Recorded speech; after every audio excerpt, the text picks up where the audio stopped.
Guys, welcome back to പുതിയൊരു vlog. ഇത് ഈ വ്ളോഗിനെ എന്ത് പേരിട്ട് വിളിക്കണം എന്ന് ചോദിച്ചു കഴിഞ്ഞാൽ അതെനിക്കറിയില്ല കേട്ടോ. വെറുതെ ഒരു വ്ളോഗ്.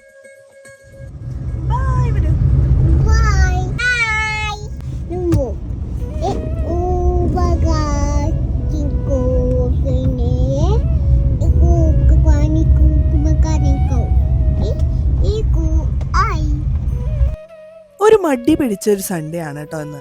അതായത് കാലത്ത് നമ്മൾ എണീറ്റത് ഒരുപാട് ലേറ്റായിട്ടാണ്. അതായത് 11 മണിയൊക്കെ കഴിഞ്ഞിട്ടുണ്ട്.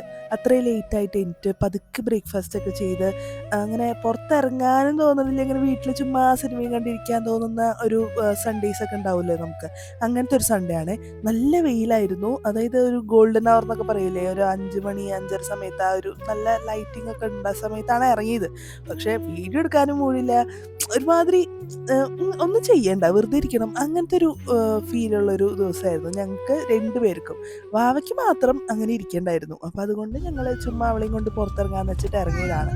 ഇറങ്ങുന്ന വഴിക്ക് ഞങ്ങൾ തീരുമാനിച്ചു, അടുത്തൊരു ബീച്ചുണ്ട്. ബീച്ച് എന്ന് പറയുമ്പോൾ അത് അങ്ങനെ ഒരു ടൂറിസ്റ്റ് പ്ലേസ് പോലെയൊന്നുമല്ല, ഒരു കടലാണ്, പക്ഷേ ഒരു ലോക്കൽ ഏരിയ ആണ്. അപ്പോൾ അവിടെ പോയി കുറച്ച് നേരം ഇരുന്ന് പുറത്തുനിന്ന് എന്തെങ്കിലുമൊക്കെ കഴിച്ച് കുറച്ച് നേരം ഒന്ന് എൻജോയ് ചെയ്യാമെന്ന് വിചാരിച്ച് അങ്ങനെ ഇറങ്ങി. ഇപ്പോൾ കണ്ടത് എയർപോർട്ടാണ് കേട്ടോ. ഇപ്പോൾ നവി മുംബൈയിൽ റീസെൻ്റ്ലി മോദിജി വന്നിട്ട് ഇനോഗ്രേറ്റ് ചെയ്തില്ലായിരുന്നു, ആ എയർപോർട്ടാണ് കേട്ടോ ഇപ്പോൾ കണ്ടത്.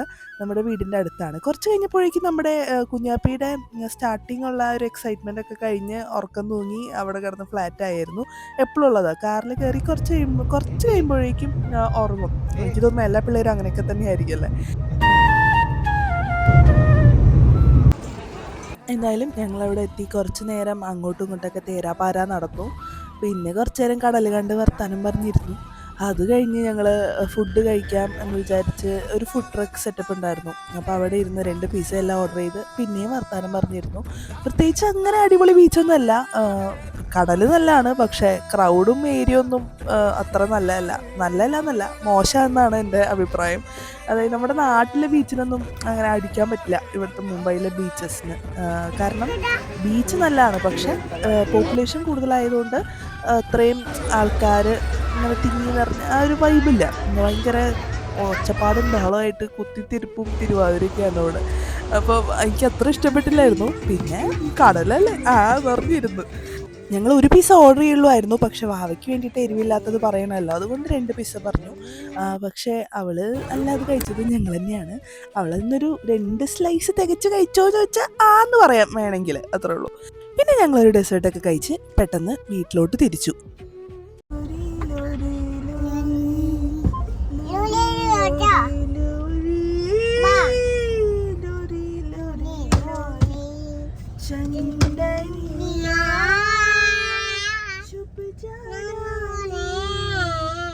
चंदन को रुक जाने निंदिया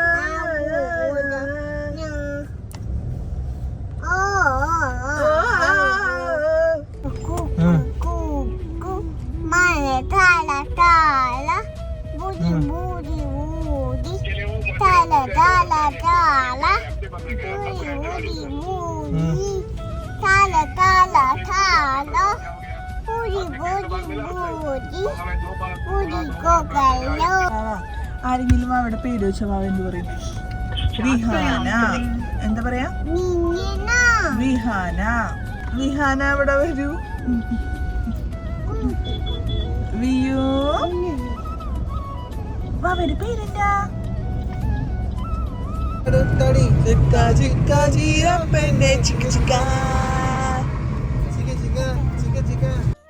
എന്തായാലും നല്ലൊരു സൺഡേ ആയിരുന്നു. നന്നായി ഉറങ്ങാൻ പറ്റി. നല്ലൊരു മടി പിടിച്ച സൺഡേ ആയിരുന്നു. എന്നാൽ കുറച്ചൊക്കെ പുറത്തു പോകാനും പറ്റി. പിന്നെ അതിനുശേഷം കുറച്ച് ഷോപ്പിങ്ങും ചെയ്യാൻ പറ്റി കേട്ടോ ഞങ്ങൾക്ക്. വീട്ടിൽ പച്ചക്കറി മാത്രമേ ഉള്ളൂ, നോൺ വെജും കാര്യങ്ങളൊന്നും ഇല്ലായിരുന്നു. അപ്പോൾ അതൊക്കെ സ്റ്റോക്കിംഗ് പരിപാടി ഈ വീക്കെൻഡ്സിലാണല്ലോ കൂടുതൽ നടക്കുക. അപ്പോൾ അതിന് വേണ്ടിയിട്ട് ഫിഷ് മാർക്കറ്റിൽ പോയിട്ട് കുറച്ച് മീനും ചിക്കനൊക്കെ വാങ്ങിച്ച് പിന്നെ വീട്ടിലൊന്നത് കഴുകി വൃത്തിയാക്കി സ്റ്റോക്ക് ചെയ്ത് വെക്കലും അങ്ങനെയൊക്കെ ബിസിയായി പോയി. പിന്നെ കുറച്ച് സ്ക്വിഡ് വാങ്ങിച്ചു, കുറച്ച് അയില വാങ്ങിച്ചു, പിന്നെ കുറച്ച് പ്രോൺസ് വാങ്ങിച്ചു. ഇവിടെ മുംബൈയിലെ റോഡ് സൈഡിൽ ഇങ്ങനെ ഉന്തുവണ്ടി പോലത്തെ സെറ്റപ്പില്ലേ, പെട്ടിക്കടയല്ല കേട്ടോ, ഉന്തുവണ്ടി. അതിൽ ഇങ്ങനെ ഒരു ചേട്ടന്മാർ ചേട്ടന്മാർ നിൽക്കുന്നുണ്ടാവും, ഓരോ ആൾക്കാർ നിൽക്കുന്നുണ്ടാവും, അവിടെ ഇവിടെയൊക്കെ കാണാമോ അവരെ. അപ്പോൾ അവരിങ്ങനെ പാലിൻ്റെ കട്ടി ഇതുപോലൊരു കഴുകി വൃത്തിയാക്കിയിട്ടുള്ള ഒരു ഇലയിൽ ഇങ്ങനെ വെച്ച് തരും. നല്ല രസമായിട്ട് 20 രൂപ 10 രൂപയ്ക്ക് ഉള്ളൂ ഇതിന്. നല്ല നല്ല രസമാണ്, തണുത്തിരിക്കും, നല്ല മധുരമാണ്. വാവയ്ക്ക് അത് ഇഷ്ടപ്പെട്ടിട്ടുണ്ടായിരുന്നു കേട്ടോ.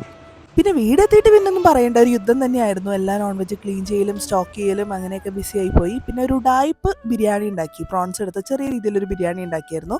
പ്രോൺസിൻ്റെ സ്റ്റോക്കിലാണ് കേട്ടോ ഈ ഒരു ബിരിയാണി ഉണ്ടാക്കുക. കുറച്ച് പ്രോൺസ് ഞാൻ ഫ്രൈ ചെയ്യാൻ വേണ്ടിയിട്ട് മാറ്റി വെച്ചിരുന്നു കേട്ടോ ഫ്രിഡ്ജിൽ. ഒരു കൺസിസ്റ്റൻസി ഇല്ലാത്ത ഈ ചാനലിൽ ആരെങ്കിലും ഈ ഒരു വീഡിയോ കണ്ടിട്ടുണ്ടെങ്കിൽ അവർക്ക് ഞാൻ പ്രത്യേകം നന്ദി പറയുന്നു, നന്ദി അറിയിക്കുന്നു. അപ്പോൾ ഇനി എപ്പോഴെങ്കിലും ഏതെങ്കിലും വീഡിയോ ആയിട്ട് കാണാം. അപ്പോൾ ബൈ.